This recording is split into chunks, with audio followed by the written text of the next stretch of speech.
And, in 1700, our economy was less than 10% of our global footprint. Our biosphere, we were 10% of using up its resources. By 1800, we doubled that. By 1900, we doubled that again. Today, right now, we're using 1.5 Earths. In other words, we don't have a lot of time left. By 2050, if we carry on like this, we're using 2.3.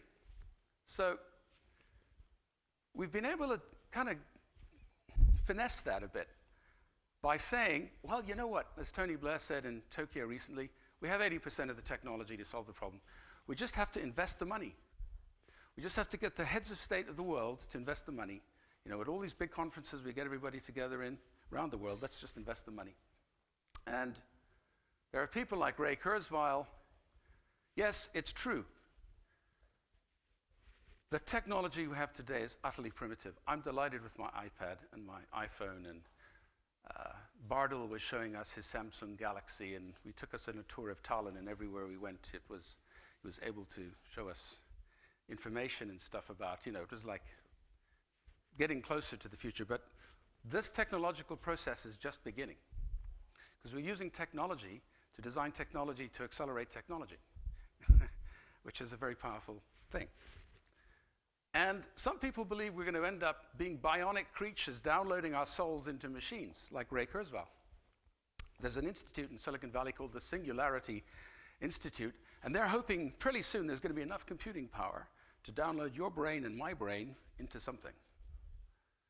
I don't agree with that, and I was speaking in Budapest recently with a Nobel Prize scientist who's on the board, and I said, the guy who discovered the Big Bang, the cosmic radiation, I said to him, you're on the board of the Singularity Institute. Do you really believe this is going to happen? And he said, nah.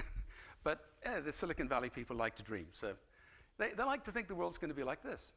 Maybe in a few hundred years' time, maybe if we have the Pekka's electric solar wind sails, we might get there. And I'm, for one, I wanted to be an astronaut all the time. So I definitely want to get out into space before I head into the ground. So we are a species that's going through a massive shift at the moment. We're going from what the scientist Michio Kaku, are you familiar with the physicist Michio Kaku? Anybody here? Very famous American physicist. He defines 4 types of civilization in galactic terms. 0 is a civilization powered by fossil fuels. We're in the final days of a fossil fuel type 0 civilization. We're starting to move, since Sputnik, we're moving into a type 1 civilization, which is a civilization powered by the sun. We don't have an energy crisis. There is more than enough energy every minute, every hour to power the entire planet. We just haven't put our technology to fully use it yet, but it's coming. So, but while we're looking at that future in the stars, this is what it looks like. In South Africa, where I spent many years, South Africa used to be quite a lush place, like the Sahara. Okay, there's been some climate change, so that has changed the water profiles and so on. But we're a desert-creating species. We have created more deserts since the human species became modern than any other species ever. And so that's the bad news. The good news is that having done that, you can turn things around. Most of Africa is scrubland, grassland like this. The trees have all been cut down. So, but when I look today, that's where I was junior mayor. Keep Sandton clean, green, and serene. The north of Johannesburg is the world's largest man-made forest. 100 years ago, it was all like that. Grass. Today, there are exotic birds. All the different species are returning. There's plenty of water because of irrigation and so on. So you can green the desert. This is the exciting part. And we'll be talking more about this. And it's funny enough, they've been having these meetings in all the nicest places on the planet. Of course, 1992, they had the first Earth Summit in Rio. Oh, that must have been tough. 15,000 people flying into Rio, one big party.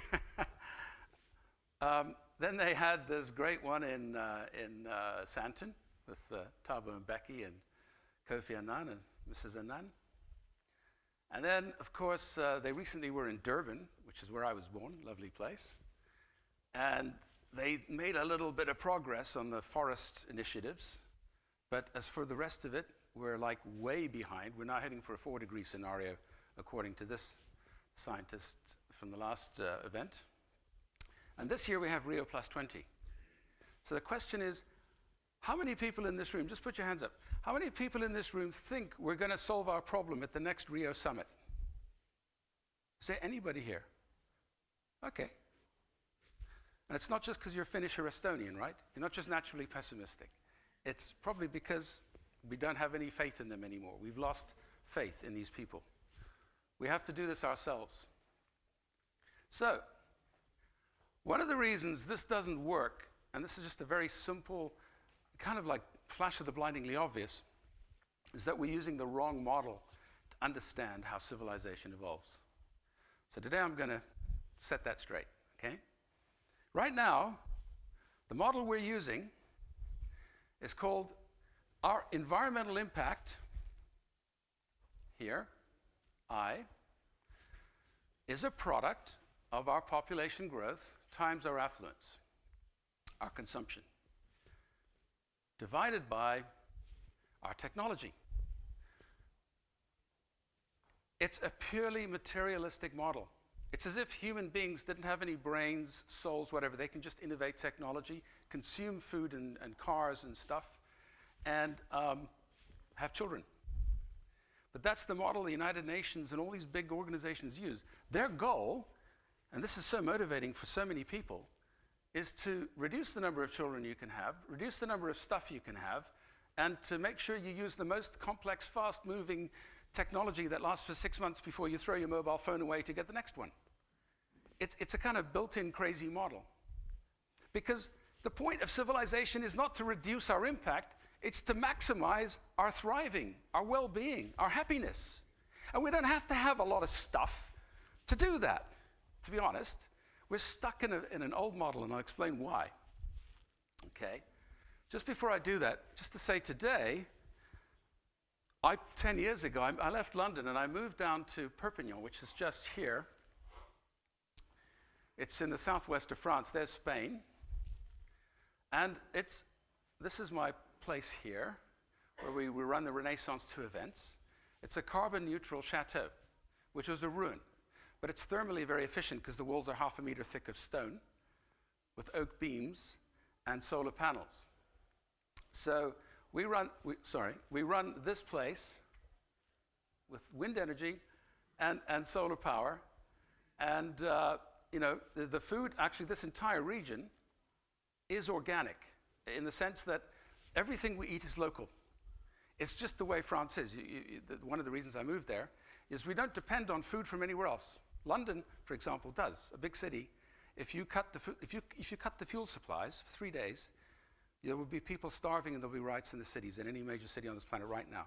That's one of the big concerns the United Nations has, and also the military, is they know that 3 days without oil, and you destroy modern civilization. And then once your electricity goes, have you ever been out without power for 48 hours in the cold, in a hurricane or something? Have you ever tried that? It's very fast how quick we go backwards. So, but that's cool. Being green is cool. But I want to say, it's just not enough. Okay, we got to be better than that. This is not enough, because it hasn't got us where we want to go. So, where does our inspiration for change come from? Well, here are some of the people that I'd call mainstream leaders. They're in the system. They're enlightened. They're not bad guys, bad girls. But they're in the mainstream system. And there are some that are a bit radical. You know, Branson has changed a lot. He's gone very green in the last few years, and he's developing sustainable fuels for aircraft. Bill is eradicating malaria and AIDS. Sadly, Anita and Steve have gone, but they certainly transformed their industries. Mohammed is still around and doing a great job. Tony is not sure exactly what he's meant to be here for at the moment, I don't think. And Bill is doing fantastic work too. These are all very inspiring leaders. I remember as a small boy, I was in Washington, D.C., and there was this recording. You know, it was because we went to meet the president, Lyndon B. Johnson, and get photographed in the newspaper. And they had this thing of Kennedy before you went in that said, "It's not what your country can do for you. It's what you can do for your country." And I thought, that's impressive, right? So it's not what the world can do for you, it's what you can do for the world, is what he was saying. But there are also these guys.